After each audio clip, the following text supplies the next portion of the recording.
السلام علیکم ناظرین، کیا آپ جانتے ہیں کہ بگ بینگ کیا ہے؟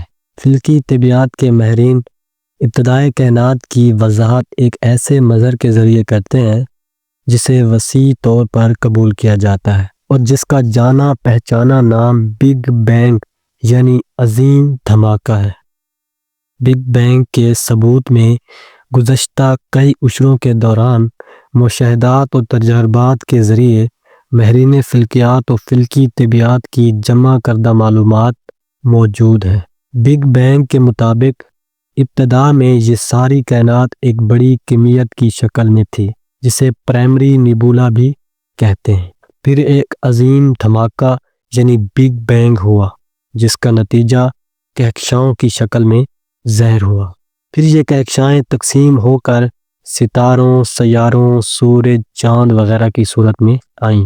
کائنات کی ابتدا اس قدر منفرد اور اچھوٹی تھی کہ اتفاق سے اس کے وجود میں آنے کا احتمال صفر، کچھ بھی نہیں تھا۔ قرآن پاک کی آیات میں ابتدائے کائنات کے متعلق بتایا گیا ہے، اور کیا کافر لوگوں نے نہیں دیکھا کہ جملہ آسمانی کائنات اور زمین سب ایک اکائی کی شکل میں جڑے ہوئے تھے، بس ہم نے ان کو پھاڑ کر جدا کر دیا۔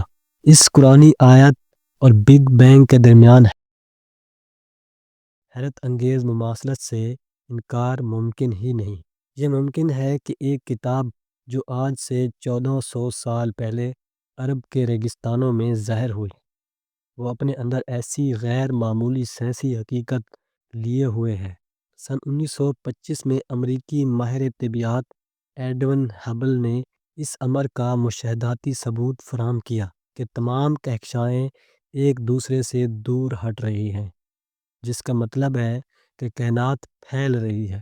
یہ بات آج مسلمہ سائنسی حقائق میں شامل ہے۔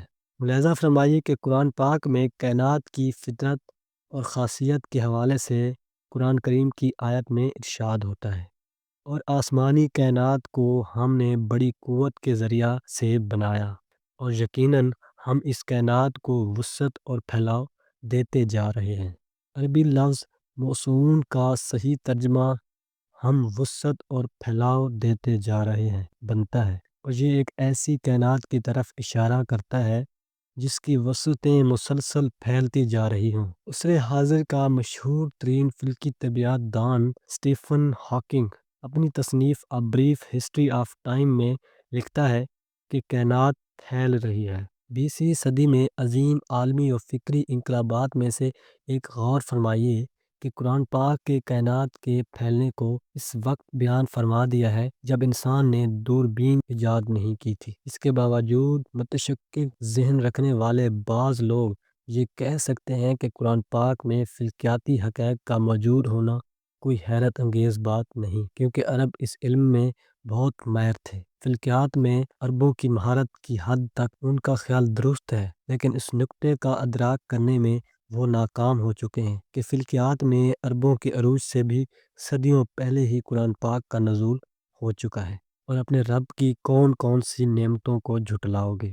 ناظرین، امید کرتا ہوں کہ آپ کو یہ ویڈیو پسند آئی ہوگی۔ اگر آپ کو یہ ویڈیو اچھی لگی ہے تو چینل کو سبسکرائب اور فیس بک پیج کو فالو ضرور کیجیے گا۔ اس کے ساتھ ہی اجازت چاہتے ہیں، ملتے ہیں اگلی ویڈیو میں۔ السلام علیکم۔